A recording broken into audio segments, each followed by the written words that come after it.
No. I don't want, I love these guys, right? These guys, No, you don't, don't. You hey, don't f what I'm trying to do right here. Get out of the way. And if the quarterback wants to, he can just say, hey, bubble, and get it out to you. I want them, yeah. I want them on safeties and corners. really hard C-gap, you're going to bounce that thing. Yeah, it'll go. But he should be on scene. And if that's a pressure look, it automatically triggers his pull. Because if you're pressuring, right, what are these guys doing? Slanting or moving weak. So get the guy on scene quicker. That is open and expands that lane and allows us to get downhill.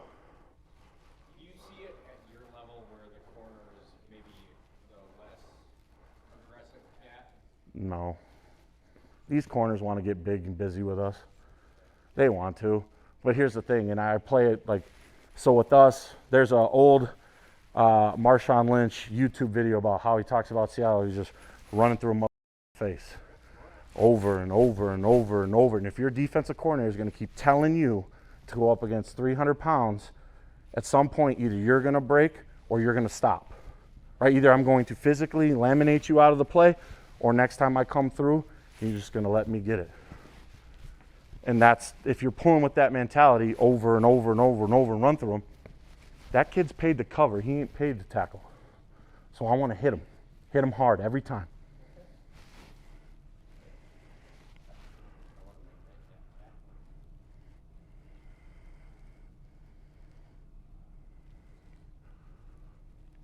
And see, that's even with the thing on the backside here with the guard.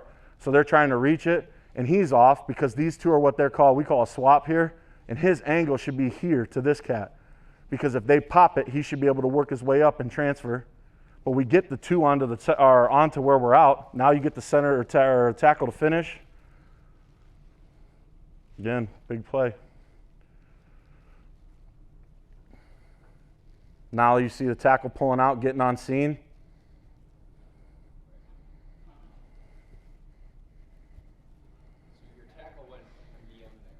He went first high threat. That's the corner.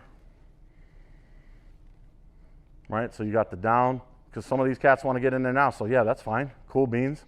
Lock it, rock it, and let's move.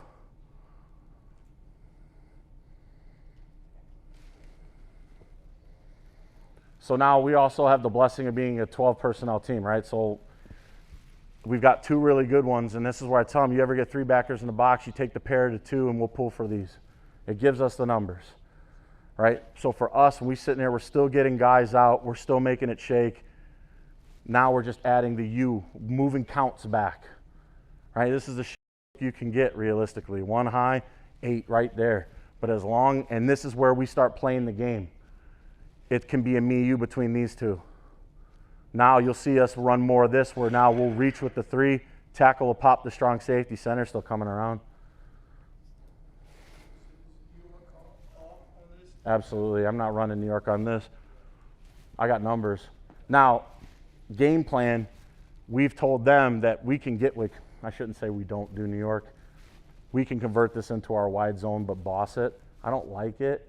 And we tried to do, like, Oregon runs like a wide zone wham play, and it was just too much shit. So we told them, like, based off of, like, a week-to-week basis, if we really didn't like the look, or it got, like, to the point where we weren't getting pullers that we liked, we could get out. We got in the duo. We just told them the tap meant duo. So like I'm still at tackle, still the same communication to the running back, but it's still being diffused by our ability to pass pro.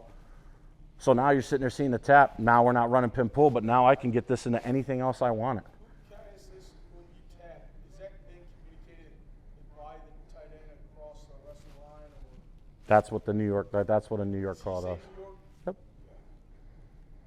Or we can, like we've done, like if teams want to get cute, we've done East Coast, New York, Boston, Buffalo. It don't matter. It's still the same shit. For us, we're still going to get it to whatever we want. They don't. Hey, they're at Augustana. They better. Right? So you see him bump down. We're playing a 1 high look. Bing, bang, bong. Run, Rudy.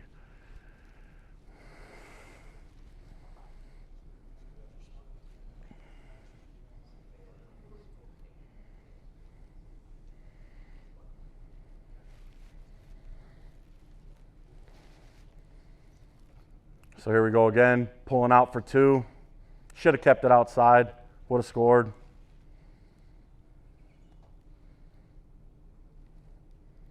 Those are really good pulls. This is our Remington Award winner in 2019. I like that. I just wanted to see him just smash them and finish them. Right, and so now if you talk about like 3-4, like odd front teams, like we still call this against odd front, and if we ever get the true bear, we'll get out of it. Now they muck this up and they're pull 2, and in reality they don't need to, but we still get it out.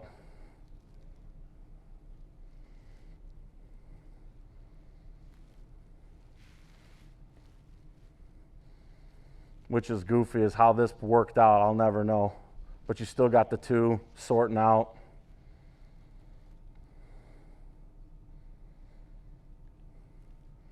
Here's a good one here where we just made a singular call. We got a bear front. And so this year, in fact, in the spring, we've gone to the fact that if we get a true TNT, what we call TNT front, we'll only pull 1. So we'll just make a Georgia call, and that's it. So now this is our running back as a sophomore. He played as a true freshman. He just needs to have a little more patience, and he's got a home run. He runs right up my left guard's ass and doesn't even give himself a chance. So now it's still cracking the safety, right? This cat is a safety, not anyone here. Playing with the fun to zip it, coming around. He needs to have better pull angle to get engaged, but if he's sitting in the pocket knowing he's going to push him out anyway, there's the honey hole 100 miles an hour. It's more disgusting on the tight. A lot of meat left on the bone. Stuff we have to clean up this year if we want to get bigger than where we're at.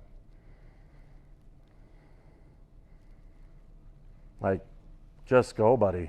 Get your lid on that side and go run, bump your head up there. Please and thank you.